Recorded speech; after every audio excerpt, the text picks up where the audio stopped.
ठाणे तहसील कार्यालयाच्या वतीने 3 ऑक्टोबर रोजी मराठी अभिजात भाषा दिन उत्साहात साजरा करण्यात आला। यावेळी काढण्यात आलेल्या दिंडीत एक वेगळं दृश्य सर्वांचे लक्ष वेधून घेत होतं। हातात कायद्याचं पुस्तक घेऊन चालणारे अधिकारी, कर्मचारी। हा उपक्रम केवळ प्रतिकात्मक नव्हता, तर मराठी ही घराघरातलीच नव्हे, तर न्यायालयातही ऐकू येणारी भाषा आहे याचा ठाम संदेश देणारा होता। घोषणांमध्ये, फलकांमध्ये आणि चालण्याच्या ठाम लयीत मराठी ही न्याय देणारी भाषा आहे ही भावना स्पष्ट उमटली। या दिंडीत तहसीलदार उमेश पाटील, नायब तहसीलदार दिनेश पैठणकर, दत्तात्रय बेर्डे, गोरख फडतरे यांच्यासह तहसील कार्यालयातील अधिकारी व कर्मचारी मोठ्या संख्येने सहभागी झाले।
किती महत्त्वाचा होता आजचा दिवस, काय सांगाल?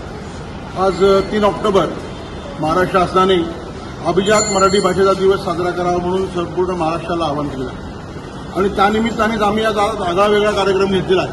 वास्तविक सगळ्यांना प्रश्न पडला असेल की तहसीलदार कार्यालयामध्ये दिंडी कशी?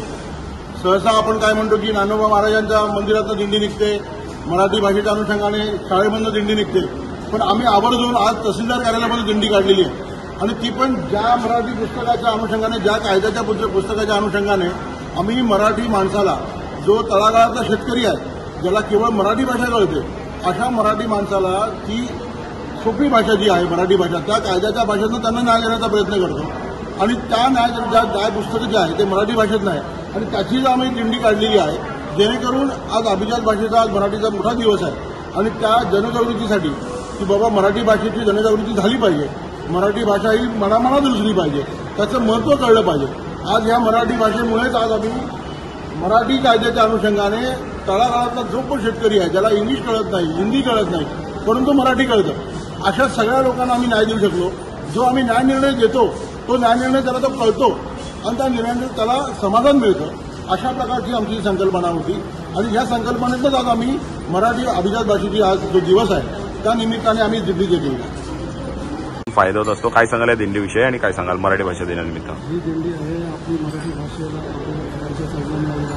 मराठी भाषेचा गौरव होणं, मराठी भाषा शिकवून पूर्ण सगळं संदर्भ जावं यासाठी आहे आणि हा 15वा साजरा केला जातो आहे। सप्ताह त्याच्यामध्ये आपल्या मराठी भाषेतील मराठी भाषेचं महत्त्व सर्वांवर सर्वसामान्य सर्व व्यवहारात मराठीतून बोला हा एक मागचा उद्देश आहे आणि त्यानिमित्तानं आज या तसेच म्हणजे जिल्हाधिकारी महोदयांच्या माननीय उपविभागीय अधिकारी ठाणे यांच्या मार्गदर्शनाखाली या दिल्लीचं आयोजन केलं आहे। या दिल्लीत आमच्या कार्यातील सर्व स्टाफ सर्व मान्य अधिकाऱ्यांची सहभागी झालेला आहे आणि याच्या माध्यमातून जनतेला जास्तीत जास्त मराठी भाषेविषयी आपलं महत्त्व होईल अशा अपेक्षा आहे।